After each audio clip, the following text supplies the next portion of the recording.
हाथ जोड़ लीजिए, मंगलाचरण करेंगे। नमो अरिहंताणं,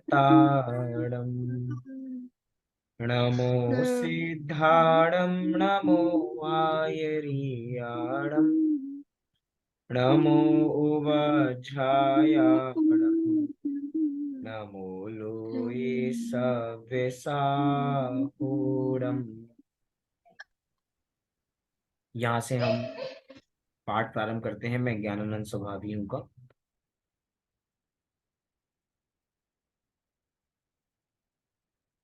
मैं ज्ञानानंद स्वभावी हूँ, मैं ज्ञानानंद स्वभावी हूँ। मैं हूँ अपने में स्वयं पूर्ण, पर की मुझ में कुछ गंध नहीं।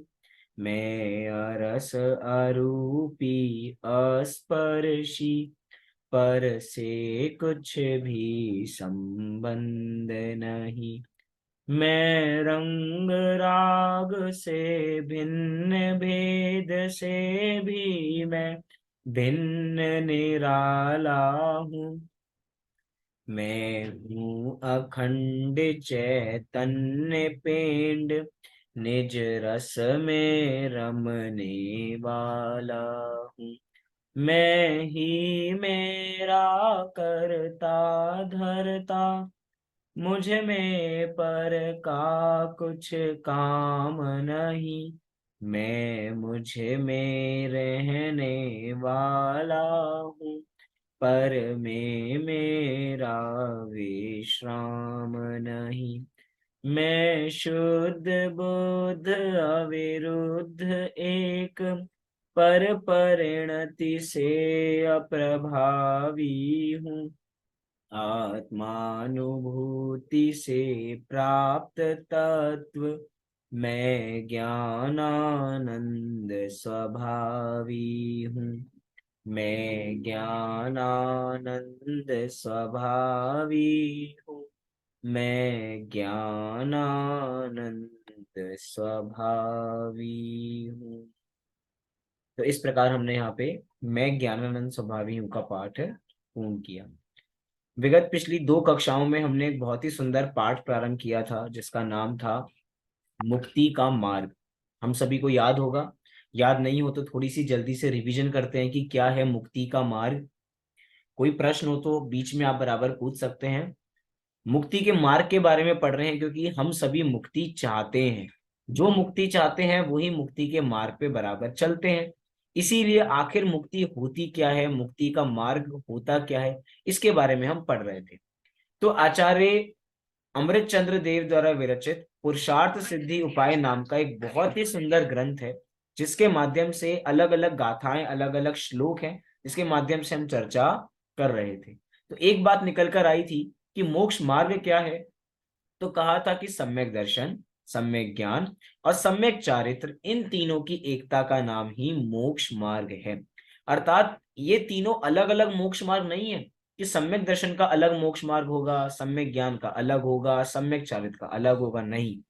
जब ये तीनों एक हो जाते हैं तभी मोक्ष मार्ग होता है, अन्यथा मोक्ष मार्ग नहीं होता। इसीलिए कह रहे हैं कि इन तीनों की एकता। अब जब बात एकता की आई तो उन्होंने कहा कि हमें ये तो बताओ कि सम्यक दर्शन होता क्या है। तो उन्होंने हमें सम्यक दर्शन समझाया कि आखिर सम्यक दर्शन किसे कहते हैं।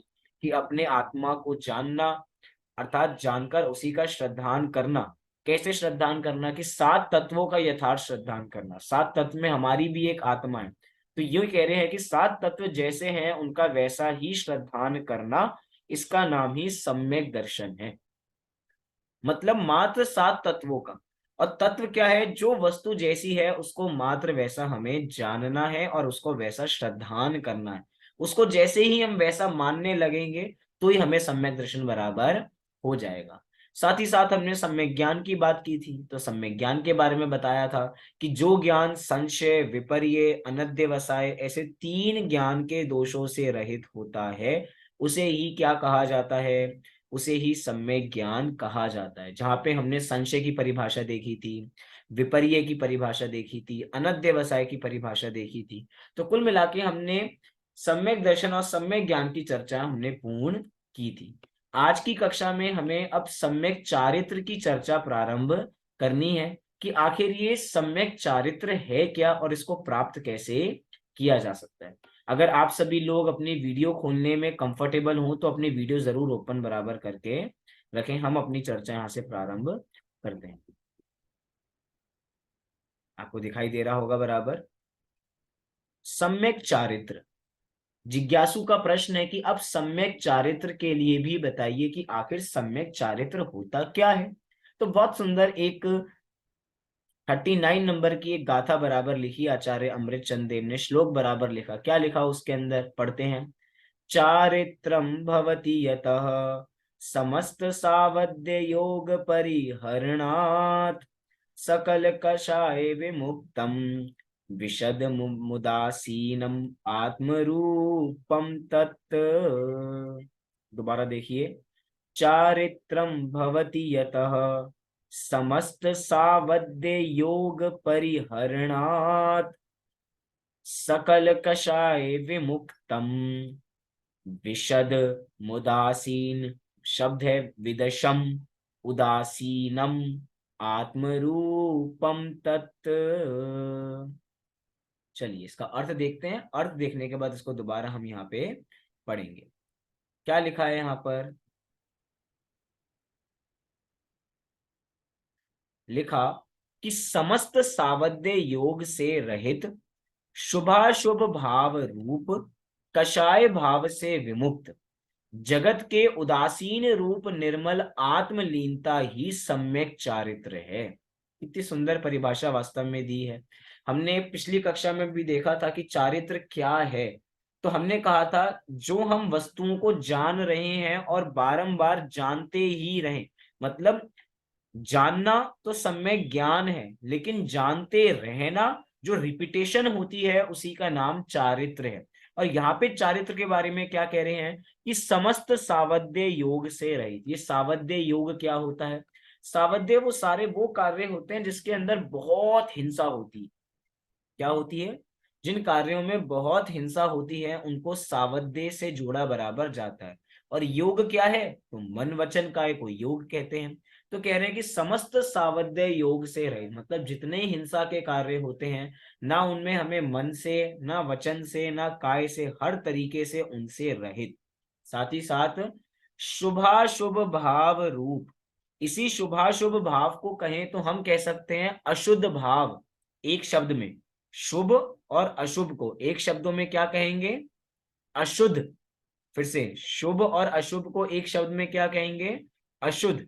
तो अशुद्ध रूप कषाय भावों से विमुक्त, अर्थात शुभाशुभ भाव रूप कषाय भाव से मुक्त। पॉइंट टू बी नोटेड, अशुभ कषाय भाव से तो दूर होना ही है, साथ ही साथ सम्यक चारित्र के अंदर कह रहे हैं शुभ भाव से भी दूर, शुभ भाव से भी दूर। पॉइंट बारंबार हमें पकड़ना है। कई बार हम गलती क्या करते हैं कि वस्तुओं को ढंग से समझते नहीं है, उसका स्वरूप नहीं समझते, तत्व को नहीं समझते। हम कभी कभार चारित्र को समझते हैं कि शुभ भाव का नाम ही चारित्र है, या शुभ भाव रूपी जितनी क्रियाएं होती हैं उन्हीं का नाम चारित्र है। लेकिन नहीं, उसका नाम चारित्र नहीं हो सकता। अरे ये बात मेरे घर की नहीं है। आचार्य अमृत चंद्र देव यहाँ पर लिख रहे हैं सकल कषाय, सकल कषाय विमुक्तम। सकल कषाय से कहना चाहते हैं कि सारी की सारी कषाय। अब सारी की सारी कषाय में अशुभ कषायों से भी रहित कर दिया और शुभ कषायों से भी रहित कर दिया। अभी ये जितनी भी दया दान व्रत आदि जितनी है ये सब भी कषाय भाव हैं, लेकिन मंद कषाय भाव हैं। जैसे हिंसा, झूठ, चोरी, कुशील, परिग्रह, ये तीव्र हैं। लेकिन वो दया का भाव, करुणा का भाव, पूजा भक्ति का भाव, ये सारी की सारी कैसे हैं? शुभ राग की वजह से होते हैं, जहां पे हमारी कषायों की मंदता होती है। लेकिन कषाय मंद हो या तीव्र हो, कषाय तो कषाय होती है, कसने का काम करती है। इसलिए कह रहे हैं शुभ अशुभ भाव से विमुक्त जगत के उदासीन रूप निर्मल आत्मलीनता ही सम्यक चारित्र है। इसका मतलब क्या है? जगत से उदासीन रूप, जगत से उदासीन मतलब मुंह लटका के बैठ गए हम सभी अपना, जगत से उदासीन नहीं। जगत से उदासीन मतलब कि जगत का हमें वास्तविक स्वरूप दिख गया है, इसीलिए अब हम अपने निर्मल आत्मलीनता कर रहे हैं, इसी का नाम सम्यक चारित्र है। कि जगत से उदासीन हो गए, अर्थात हमें जगत से किसी प्रकार का कोई मतलब ही नहीं है, ना किसी प्रकार का राग है, ना किसी प्रकार का द्वेष है। जो हो रहा है होने दो, हमें उससे कोई मतलब नहीं है। जगत में ना हमारा कुछ है, ना मेरा जगत में कुछ है, अर्थात दोनों तरफ से किसी का कुछ नहीं है। ऐसा उदासीन रूप निर्मल आत्मलीनता, कि जगत से तो उदासीन हो गया, लेकिन भैया क्या है, मेरी आत्मलीनता ही सबसे बड़ी मेरी ताकत है। निर्मल आत्मलीनता ही सम्यक चारित्र है। अर्थात कई बार हम समझते हैं कि चारित्र का मतलब क्या होता है, कि जो आचरण पाला जाता है। चारित्र शब्द भी कैसे बना है, आचरण। तो हमें क्या लगता है, बाहर में जितने क्रियाकलाप हैं उसी का नाम चारित्र है। अरे नहीं भैया, आचार्य अमृत चंद्र देव देखो तो क्या कह रहे हैं। एक बार वो सारी चीजें नहीं लिखी, बस शुभाशुभ कषाय भावों से विमुक्त होना है, समस्त सावध्य योग से रहित होना है, और जगत से उदासीन होके अपनी निर्मल आत्मलीनता करनी है। इसी का नाम सम्यक चारित्र आचार्य देव हमें यहाँ पर बता रहे हैं। इसलिए यहाँ पे अंत में लिख दिया कि सम्यक दर्शन, सम्यक ज्ञान और सम्यक चारित्र को रत्नात्रय भी कहते हैं, और यही मुक्ति का मार्ग है। पाठ का नाम क्या है, पाठ का नाम भी मुक्ति का मार्ग है। तो बोलो, हम सभी को मुक्ति का मार्ग मिला या नहीं मिला। मैं तो बस दो लोगों से पूछ सकता हूँ मुक्ति का मार्ग, अब तीन लोगों से पूछ सकता हूँ, क्योंकि तीन लोगों ने वीडियो खोल रखे हैं मेरे अलावा। बाकियों से कैसे पूछूं कि उनको मुक्ति का मार्ग पता लगा या नहीं लगा। क्योंकि पाठ का नाम है मुक्ति का मार्ग, यही मुक्ति का मार्ग है। मतलब हम कोई अगड़म तिगड़म लगाएं, अपना कुछ अकल लगाएं कि मुक्ति का मार्ग कुछ और होगा, नहीं। आचार्य अमृत चंद्र देव कह रहे हैं कि भैया यही मुक्ति का मार्ग है। सम्यक दर्शन, सम्यक ज्ञान और सम्यक चारित्र। इसमें भी एक शंकाकार को एक प्रश्न हुआ। क्या प्रश्न हुआ, तो क्या रत्नात्रय धारण करने से मुक्ति की ही प्राप्ति होगी, स्वर्ग आदि की नहीं। मतलब अगर हमने रत्नात्रय धारण कर लिया तो क्या हमें मुक्ति ही मिलेगी, स्वर्ग आदि की प्राप्ति नहीं होगी। वैसे तो देखा जाए ये प्रश्न ही हमें नहीं होना चाहिए। क्या हम रत्नात्रय की प्राप्ति स्वर्ग के लिए कर रहे हैं। अगर हम रत्नात्रय की प्राप्ति स्वर्ग के लिए कर रहे हैं तो भैया मत कीजिए। क्यों, क्योंकि बाय डिफॉल्ट पंचम काल में मिलना होगा तो हमें स्वर्ग आदि मिल जाएगा, लेकिन अगर हमारा लक्ष्य ही ये है क्या, कि हमें तो स्वर्ग चाहिए, तो नहीं भैया, स्वर्ग चाहिए तो शुभ भाव से मिल जाता है। अगर हमारे शुभ भाव होंगे तो ऑटोमेटिक स्वर्ग मिल जाएगा। हम यहाँ पे मुक्ति की बात कर रहे हैं। मतलब कि कई बार ऐसा प्रश्न की जिज्ञासाएं होती हैं। अगर आपने मोक्ष मार्ग प्रकाशक पढ़ा हो तो पहले अधिकार में पंडित टोडरमल जी ने एक विषय लिखा है, अरहंत आदिक से प्रयोजन सिद्धि। विषय का नाम क्या है, अरहंत आदिक से प्रयोजन सिद्धि। किसी ने प्रश्न किया, हो सकता है पंडित टोडरमल जी की सभा में उस समय में ऐसा प्रश्न किया हो कि हम तो अरहंत देव की रोज दर्शन करते हैं, तो क्या हमें कुछ धन आदि संपत्ति का लाभ होगा या नहीं होगा, कुछ हमें मिलेगा या नहीं मिलेगा। तो बहुत सुंदर उत्तर उन्होंने दिया कि ज्ञानियों का लक्ष्य तो इसकी तरफ होता नहीं है। ज्ञानी कभी भी धन संपत्ति आदि के लिए अरहंत आदि की पूजा नहीं करता। अरहंत आदि बनने के लिए तो पूजा करता है, लेकिन उनकी पूजा करके हमें कुछ चीज मिल जाएगी ऐसी कोई चाह नहीं है। हम कह रहे हैं कि हम रत्नात्रय की प्राप्ति इसीलिए कर लें कि हमें उनसे कुछ मिल जाएगा, हमें स्वर्ग मिल जाएगा। अरे हमारा लक्ष्य ही छोटा है। मतलब कि छोटा लक्ष्य बड़ा अपराध है। कितना बढ़िया बिंदु है क्या, छोटा लक्ष्य बड़ा अपराध। हम तो मुक्ति की बात कर रहे हैं और आप कह रहे हो कि रत्नात्रय की प्राप्ति करके स्वर्ग मिलेगा या नहीं मिलेगा। अरे प्रश्न ही आपका गलत है। जब पुरुषार्थ सिद्धि उपाय शुरुआत में लिखा जा रहा था तो आचार्य अमृतचंद, क्योंकि हमें पता है कि ये गृहस्थों का एक तरीके से श्रावकों के लिए लिखा गया ग्रंथ है, तो आचार्य अमृत चंद्र देव ने स्पेशली ये बात लिखी उपदेश देते हुए कि उपदेश तो हमेशा ऊंचा चढ़ने का दिया जाता है। उपदेश हमेशा ऊंचा चढ़ने का दिया जाता है। इसका मतलब क्या, इसका मतलब ये कि हम आपको ये नहीं कहेंगे कि हमें पंचम गुण स्थान में जाना है। हम ये कहेंगे कि भैया हमें तो मुनिराज बनना है। क्यों, क्योंकि उपदेश तो हमेशा ऊंचा चढ़ने का दिया जाता है। चाहे बात श्रावकाचार की चल रही है, लेकिन श्रावकाचार का उपदेश देते हुए भी आचार्य अमृत चंद्र देव कह रहे हैं कि भैया हमें मुनि पद धारण करना है। श्रावकों को उपदेश दे रहे हैं, लेकिन श्रावकाचार अभी नहीं समझा रहे हैं, मतलब ऊंचा चढ़ने का उपदेश दे रहे हैं। हम कह रहे हैं कि हम रत्नत्रय की प्राप्ति किस लिए कर रहे हैं। वास्तव में विचार कीजिए, हम सभी को रत्नत्रय प्राप्त करना है, हाँ जी कि ना जी? सभी को करना है, किस लिए चाहिए रत्नत्रय? किस क्यों चाहिए? स्वर्ग के लिए चाहिए? नहीं, स्वर्ग के लिए नहीं चाहिए। अगर स्वर्ग के लिए चाहिए तो हमारा लक्ष्य अभी ठीक नहीं है। हमें चाहिए क्योंकि हमें अपनी आत्मा के नजदीक जाना है। अभी आगे प्रश्न बराबर आएगा, इसलिए मैं वो प्रश्न रिपीट नहीं कर रहा। प्रश्न सभी को समझ में आया? चलिए आगे बढ़ते हैं। तो प्रश्न क्या है, फिर से पढ़ता हूं। तो क्या रत्नत्रय धारण करने से मुक्ति की ही प्राप्ति होगी, स्वर्ग आदि की नहीं? तो कितना सुंदर उत्तर दिया भाई। स्वर्ग आदि तो संसार है, जो मुक्ति का मार्ग है वही संसार का मार्ग कैसे हो सकता है? मतलब कि एक कारण से दो कार्य नहीं हो सकते। हम कहें कि हम रत्नत्रय को धारण कर लेंगे तो भैया हमें स्वर्ग भी मिल जाएगा, हमें मोक्ष भी मिल जाएगा, नहीं। एक बार में एक ही नाव में सवार हो सकते हैं, या तो संसार की नाव में बैठे या मोक्ष की नाव में बराबर बैठे। हम चाहते हैं कि हमें एक ही चीज करें, कि हम शुभ भाव ही करें और शुभ भाव से ही हमें स्वर्ग की भी मिल जाए और हमें मुक्ति भी मिल जाए।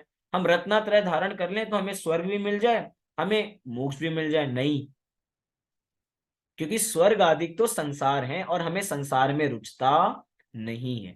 जो मुक्ति का मार्ग है वह तो संसार के मार्ग से बिल्कुल अलग है।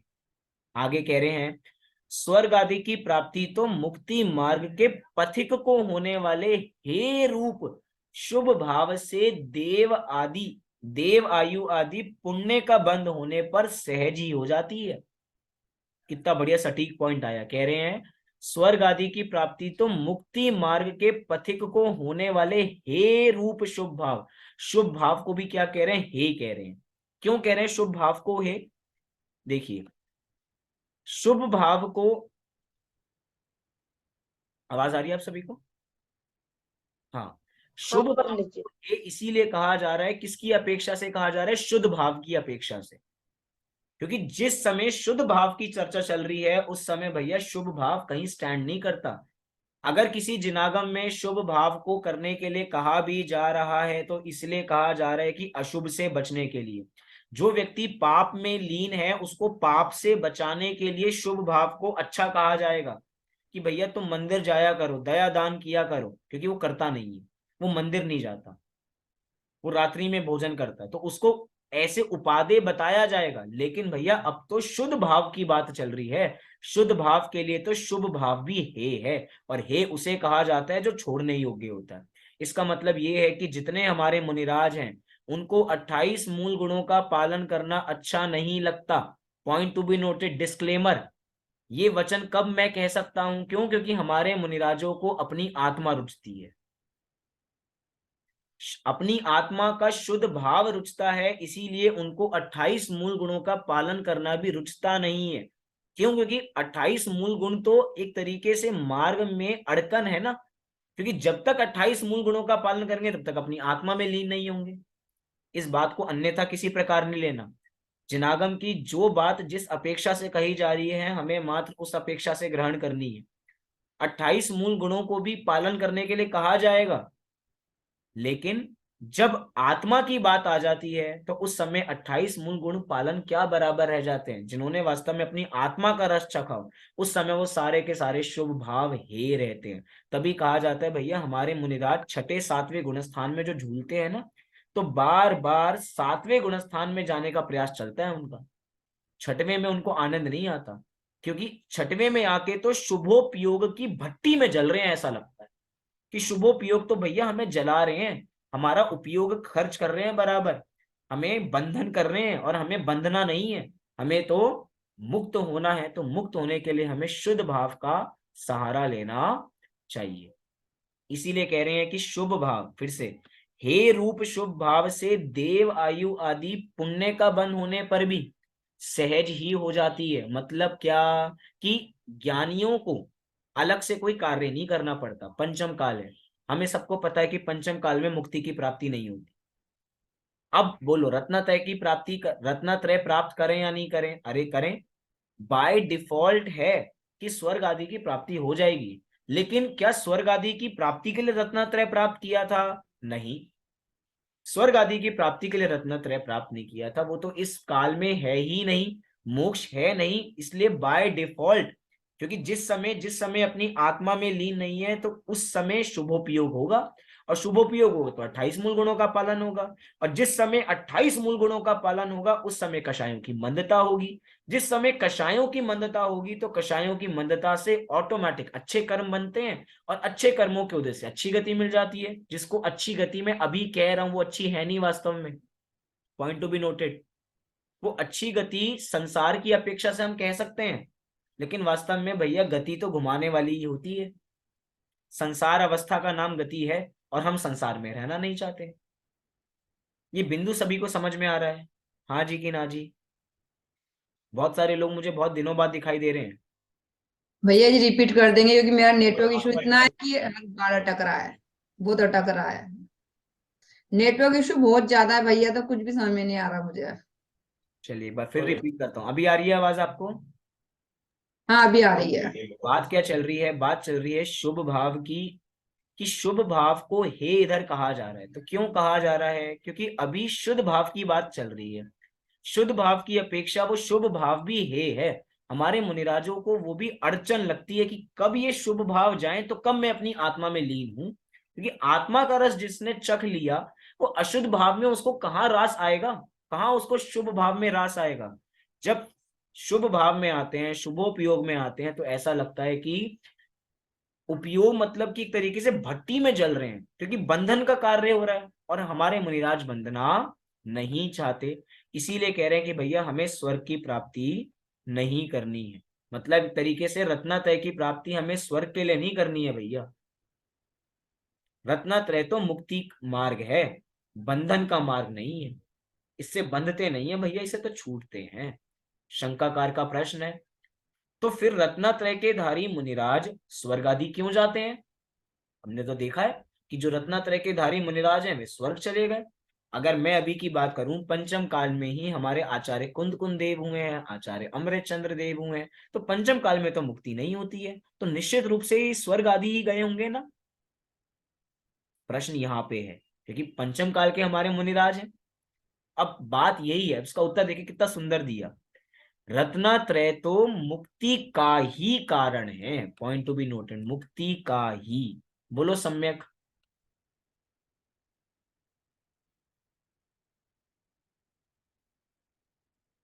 चलिए बाद में पूछते हैं। लिखा रत्नात्रय तो मुक्ति का ही कारण है, ही शब्द पे लगाया ही, अर्थात कोई भी कार्य होता है तो उसके पीछे एक ही कारण होता है।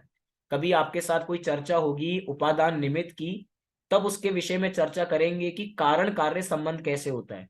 कोई भी कार्य होता है तो उसके पीछे कोई एक ही कारण होता है, ऐसा नहीं हो सकता कि दो कारण से एक कार्य और दो कार्य से एक कारण। इसलिए कोई भी होगा तो मुक्त रत्नात्रय तो मुक्ति का ही कारण है, और किसी का कारण, संसार का कारण नहीं है। पर रत्नात्रयधारी मुनिराजों के जो रागांश हैं वही बंध का कारण है, पॉइंट टू बी नोटेड। अभी रत्नात्रय है, लेकिन रत्नात्रय के साथ साथ अभी तो तीन कषाय चौकड़ी का भाव हुआ है ना। अभी एक कषाय चौकड़ी बची है, अनंतानुबंधी, अप्रत्याख्यान, प्रत्याख्यान का अभाव हो गया। लेकिन अभी जो संजलन संबंधी कषाय बची है उसके संबंधी जो रागांश है भैया, उससे तो बंद होता ही है, वो बंद का कारण है। इसका मतलब कहना चाहते हैं कि स्वर्ग आदि की जो प्राप्ति होती है वो रत्नात्रय की वजह से नहीं होती है, वो जो अभी रागांश, रागांश माने राग का अंश जो अभी बचा हुआ है उसके कारण से होती है। शुभ भाव रूप अपराध के फल से ही मुनिवर स्वर्ग में जाते हैं। अब देखो वास्तव में कैसे कैसे भारी भारी शब्द है। शुभ भाव को अपराध कह रहे हैं, क्या कह रहे हैं? शुभ भाव रूप अपराध।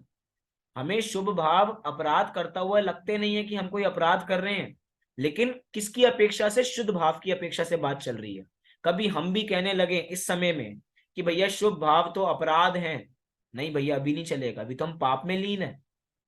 पाप में जो लीन है उसके लिए तो शुभ भाव करने योग्य हैं, कि नहीं तो क्या होगा कि ना तुम्हें शुद्ध भाव है ना तुम्हें शुभ भाव है, तो भैया जाओगे कहाँ? पाप में जाओगे।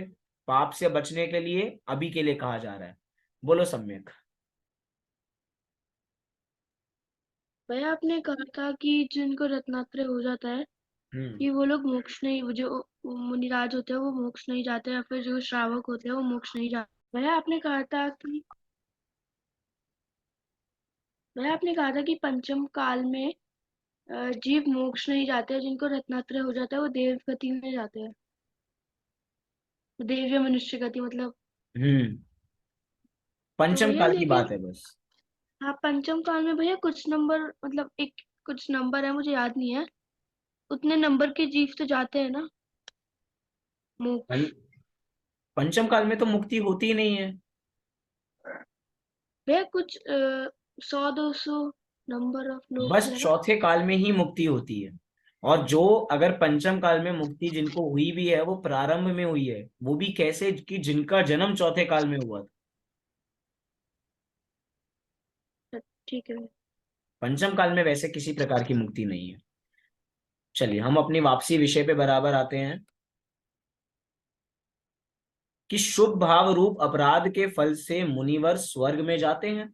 अब एक प्रश्न वापसी हुआ कि शुभोपयोग को अपराध कहते हो? जैसा हमने प्रश्न बराबर किया कि शुभोपयोग को अपराध कहते हो। सुनो भाई, मैं थोड़ी कहता हूं, आचार्य अमृत चंद्र देव ने स्वयं लिखा है। क्या लिखा है? तो अभी प्रश्न है ये, जो अभी प्रश्न यहाँ पे है वही प्रश्न है। पढ़ते हैं इसको। ननु कथमेव सिद्धयति देवायु प्रभति सत्प्रकृति बंध सकल जन सुप्रसिद्धौ रत्नत्रयधारिणाम मुनिवराणाम। क्या कहना चाहते हैं? यदि रत्नत्रय बंध का कारण नहीं है तो फिर शंका उठती है कि रत्नत्रयधारी मुनिवरों के देव आयु आदि सत प्रकृतियों का बंध कैसे होता है। जो प्रश्न ऊपर किया कि आप शुभोपयोग को तो अपराध कहते हो, और हमने तो देखा है कि जो रत्नत्रयधारी हैं मुनिवर हैं वो देव आयु रूपी सत प्रकृतियों का बंध कर लेते हैं, तो कैसे हो जाता है? हमें तो यही लग रहा है कि रत्नत्रय से बंध हो रहा है फिर तो इसके उत्तर देते हुए आचार्य अमृत चंद्र देव बहुत ही सुंदर उत्तर देते हैं। क्या उत्तर देते हैं? उन्होंने लिखा, रत्नत्रयमिह हेतुर्निर्वाणस्य एव भवति नानस्य आश्रवती यतु पुण्यम शुभोपयोगमपराध। शुभोपयोग अयम अपराध। क्या है? शुभ उपयोग अयम। अयम कहाँ है? ये जो अवग्रह चिन्ह है ये अ है, तो अयम अपराध। क्या क्या कहना चाहते हैं? रत्नत्रय धर्म निवारण, रत्नत्रय धर्म निर्माण का ही कारण है, अन्य स्वर्ग आदि का नहीं। मतलब रत्नत्रय की प्राप्ति से तो आपको निर्वाण की ही प्राप्ति होगी, मुक्ति की ही प्राप्ति होगी, अन्य स्वर्ग आदि की नहीं। मुनिवरों को जो स्वर्ग आदि के कारण पुण्य का आश्रय होता है उसमें शुभ उपयोग का ही अपराध है। ये आचार्य अमृत चंद्र देव के शब्द हैं। देखो लिखा, आश्रवादी यतु पुण्यम शुभ उपयोग अयम अपराध है। कि किसका अपराध है? शुभोपयोग का अपराध है। मतलब क्या कि रत्नत्रय की वजह से स्वर्ग आदि नहीं जा रहे हैं, जो अभी रत्नत्रय के साथ साथ जो अभी रागांश बचा हुआ है उसके कारण से। और रागांश क्या है? वो रागांश है शुभोपयोग के कारण, अर्थात जो शुभोपयोग अभी चल रहा है, जो पुण्य का आश्रव बराबर चल रहा है, उसके अपराध की वजह से स्वर्ग आदिक जाते हैं, रत्नत्रय की प्राप्ति से स्वर्ग आदिक नहीं जाते। ये बात हमें अच्छी तरह यहाँ पे समझनी बराबर चाहिए। साथ ही साथ देखिए आगे क्या कह रहे हैं। कोई भी आपको प्रश्न होता बीच में बराबर पूछना, शंकाकार। फिर उन मुनिराजों के रत्नत्रय भी तो होता था, फिर उन्हें बंद क्यों हुआ? कितना सुंदर प्रश्न है।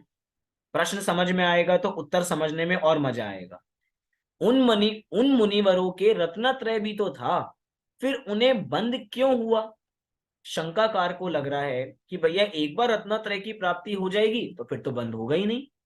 नहीं भैया, ऐसा नहीं है। रत्नत्रय की प्राप्ति होगी, लेकिन जितना कषाय अभी बची हुई है उतना तो बंद होगा ही होगा। जैसे कि हम एग्जाम्पल के लिए बात करें, चौथा गुणस्थानवर्ती जीव है कोई। अब चौथे गुणस्थानवर्ती जीव भी रत्नात्रयधारी है, लेकिन क्या उसको बंद नहीं है? अरे भैया उसको भी बंद है, लेकिन हमने तो समय सार में पढ़ा है कि वो तो निर्बंध हो जाता है, उसको तो बंद होता ही नहीं है। अरे उसके पीछे अपेक्षा है, बिना अपेक्षा के कोई कथन बराबर नहीं होता। अनंतानुबंधी कषाय गई है तो अनंतानुबंधी संबंधी बंद नहीं है, लेकिन अप्रत्याख्यान, प्रत्याख्यान और संजलन संबंधी बंद है। मतलब क्या? कि जितना रागांश चला गया है उतना तो बंद नहीं है, लेकिन जितना रागांश बचा हुआ है उतना तो बंद होगा। अब किसी ने कोई गलती की, तो भैया तुमने जितनी गलती की है, ग्रुप में 4-5 लोग थे, 4-5 लोगों ने गलती की, लेकिन जिसने जितनी गलती की होगी उसको उतनी ही तो सजा बराबर दी जाएगी। जिसका जितना रागांश था उसको उतनी सजा दी जाएगी।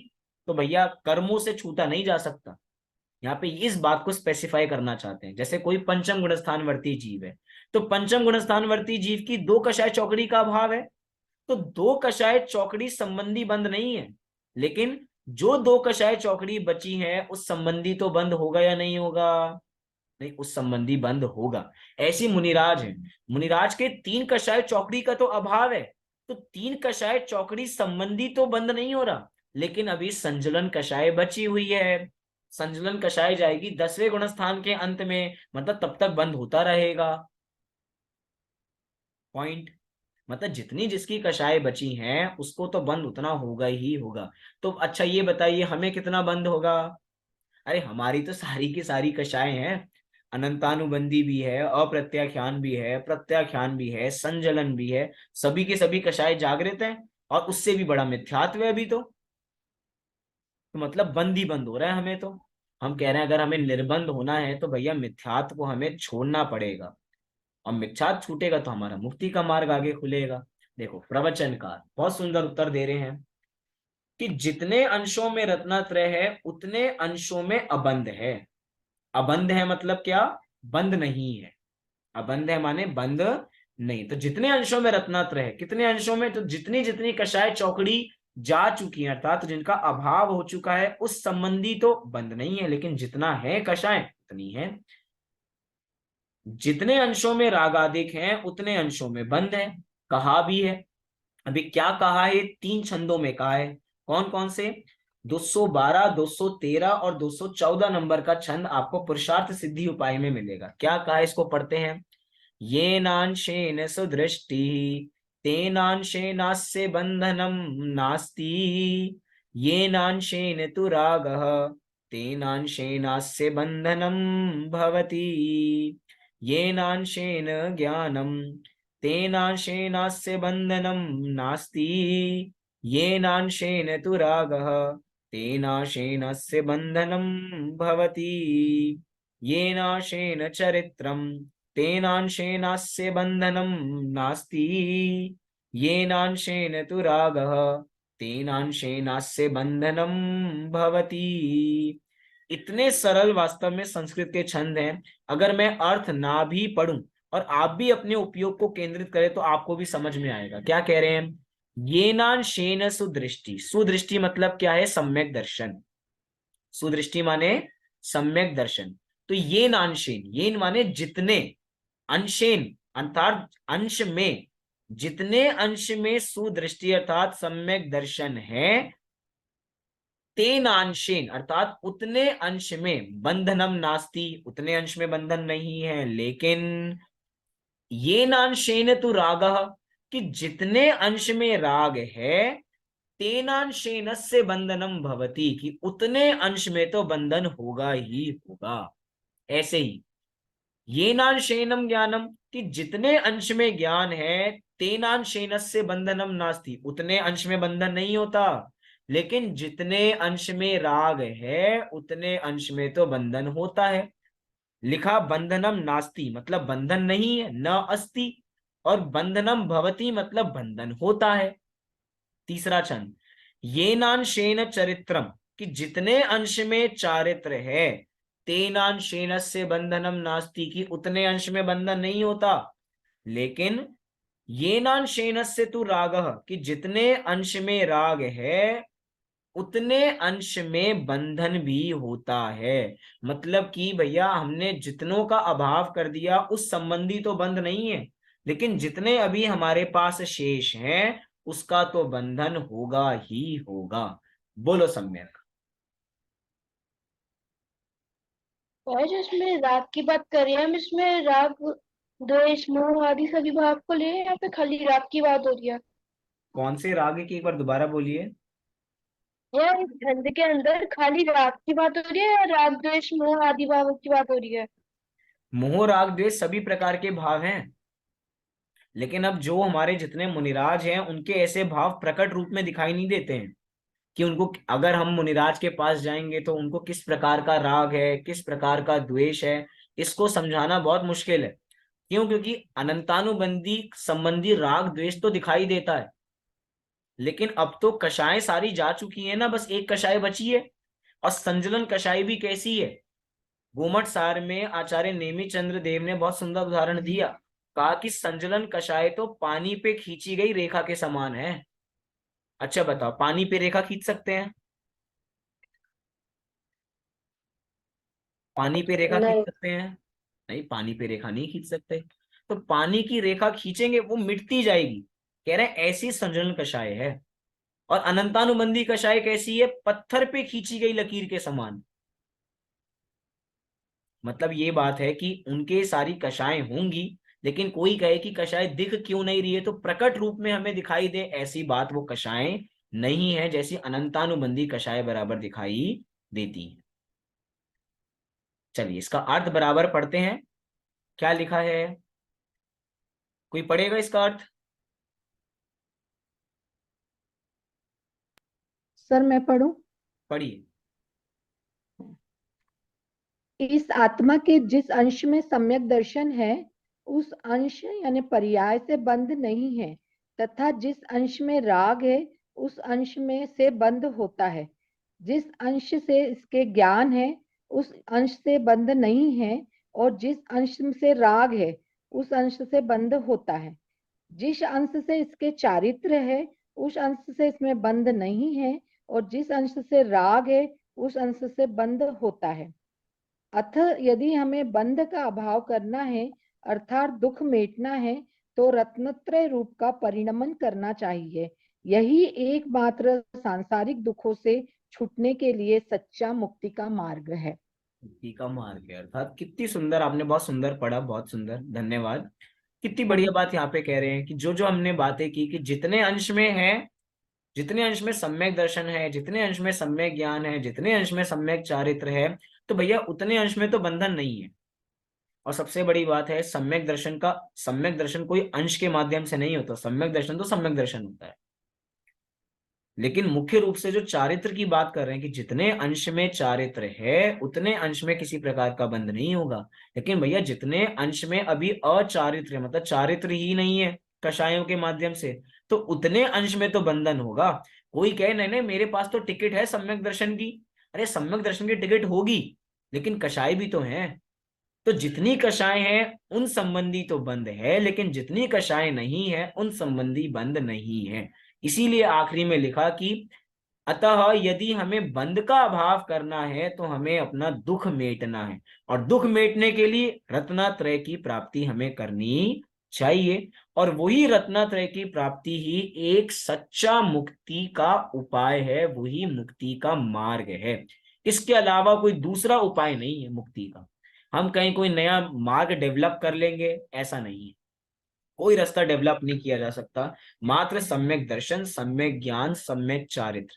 मैंने पिछली कक्षा में कहा था, इस कक्षा में वही लोग होंगे जिनको अभी तक सम्यक दर्शन की प्राप्ति नहीं हुई होगी।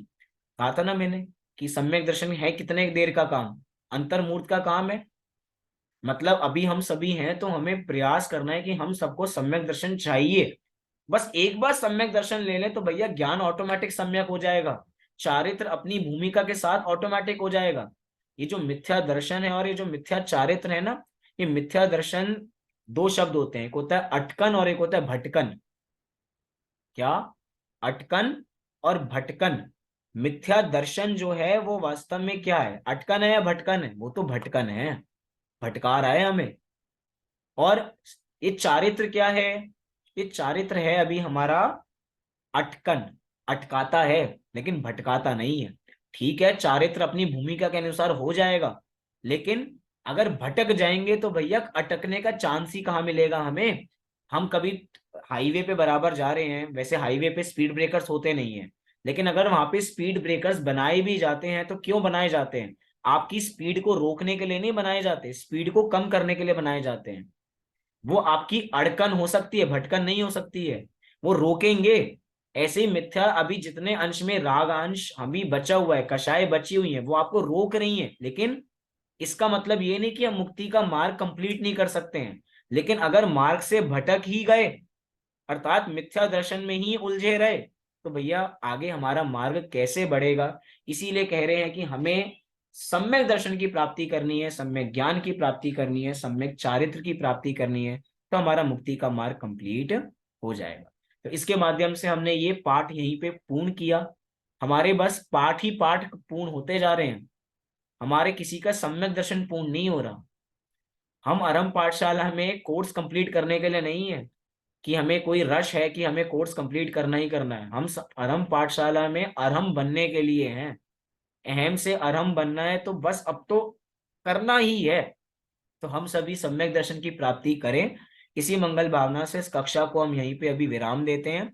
अगली मुलाकात हमारी कल, जैसा भी समय बराबर रहेगा। क्या है कि मेरे एग्जाम्स चल रहे हैं तो उसकी वजह से आधा घंटा इधर हो सकता है या आधा घंटा आगे हो सकता है, तो मैं आपको क्लास से पहले उसके इन्फॉर्म बराबर कर दूंगा। थोड़ी समय की वजह से आपको भी दिक्कत होती होगी, लेकिन अब मेरे पास अब कोई दूसरा ऑप्शन नहीं है इसकी वजह से। लेकिन अभी की बात को हम यहीं पे पूर्ण करते हैं। किसी का कोई प्रश्न हो तो आप मेरे से बाद में व्हाट्सएप पे बराबर पूछ सकते हैं। अभी के लिए सभी को सादर जय जय। जय जिनेन्द्र।